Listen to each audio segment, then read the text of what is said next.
አየር መንገዳችን የ80ኛ ዓመት የስኬት ጉዞውን ከመጋቢት 30 ቀን 2018 ዓ.ም ጀምሮ ላለፉት 6 ተከታታይ ሳምንታት ሲያከብር ቆይቷል።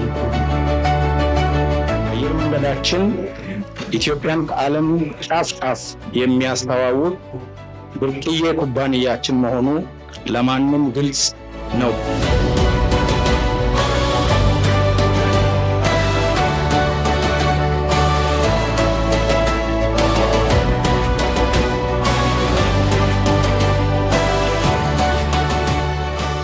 ዘመናዊት ኢትዮጵያን እውን ለማድረግ መሰረት ከጣሉና ቁልፍ ሚና ከተጫወቱ ተቋማት መካከል አንዱ የኢትዮጵያ አየር መንገድ መሆኑን በድጋሚ ማጽናት እፈልጋለሁ።